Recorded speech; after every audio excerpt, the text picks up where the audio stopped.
এত মেহেদি ডিজাইন বা video tutorial আপলোডের পরে দেখা যায় কয়েকজন এরকম কমেন্ট করেই থাকে, তবে খুব বেশি সংখ্যক না, এমন না, হাজারে একজন বা দুজন কমেন্ট করে যে আপনাদের মনের মধ্যে এত রং বা আপনাদের এত বেশি বেকার সময় যে সারাটাক্ষণ মেহেদি নিয়ে পড়ে থাকেন। বিষয়টা যদিও আমরা অনেকটাই ইগনোর করি, বাট তারপরেও মনে হয় মাঝে মাঝে অ্যান্সার দিতে ইচ্ছে করে। অন্যান্য প্রফেশনের মতো মেহেদি ডিজাইন করাটা বা মেহেদি নিয়ে কাজ করাটাও আমাদের প্রফেশন, তাই সেই ক্ষেত্রে মনের মধ্যে আসলে রঙের প্রয়োজন হয় না সব সময়, বা বেকার থাকি বলেই আমরা মেহেদি ডিজাইন করি এমনটা না। এটাই আমাদের কাজ, এটাই আমাদের প্রফেশন, এটার মাধ্যমেই আমরা আমাদের আর্নিংটা করে থাকি। তবে আমি মনে করি আপনারা যারা এই টাইপের নেগেটিভ বা একটু হইলেও খোঁচা মেরে কথা বলেন, তারা জেনে শুনেই এটা খোঁচা মেরেই কথা বলেন। তারা জানেনও যে এটাই আমাদের আর্নিং প্রসেস, যার কারণেই আমরা এটা নিয়ে এত বেশি কাজ করি।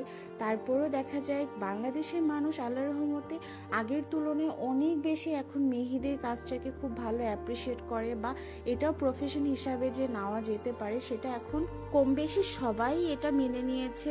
বরং আমার মনে হয় যেসব মানুষ আপনারা এক দুইজন এই ধরনের কমেন্ট করেন, তারা শুধুমাত্র ডিমোটিভেট করার জন্য বা নিজে কিছু করতে পারছেন না বলেই আরেকজনকে এইরকম ডিমোটিভেট করার জন্য শুধুমাত্র এই কমেন্টগুলো করে থাকেন। আর এই ধরনের কমেন্ট বেশিরভাগ সময় দেখা যায় ছেলেদের আইডি থেকেই বেশি কমেন্ট করা হয়।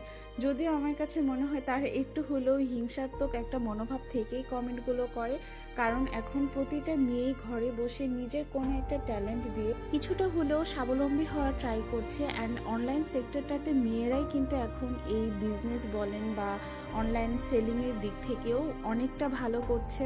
আগে যেরকম অনলাইন থেকে কোনো কিছু কেনাকাটা মানে এটা আমরা ম্যাক্সিমাম ক্ষেত্রেই ফেক মনে করতাম, কিন্তু সেই মনোভাবটা কিন্তু এখন অনেকটাই চলে গেছে। হাতে গোনা গুটি কয়েকটা পেজ এরকম আছে ফেক, এছাড়া ওইটা অবশ্য বোঝাও যায় যে কোনটা ফেক পেজ বা কোনটা রিয়েল পেজ যেখান থেকে মানুষ ঠকবে না, সেটা অবশ্যই একটু বুদ্ধি খাটালেই মানুষ বুঝে যায়। তাই আমার কাছে মনে হয় আমরা যদি সবাই সবার জায়গা থেকে সবার প্রফেশনটাকে রেসপেক্ট করি, তাহলে বাংলাদেশের বেকারত্বের যে সমস্যাটা আছে সেটা অনেকটাই চলে যাবে।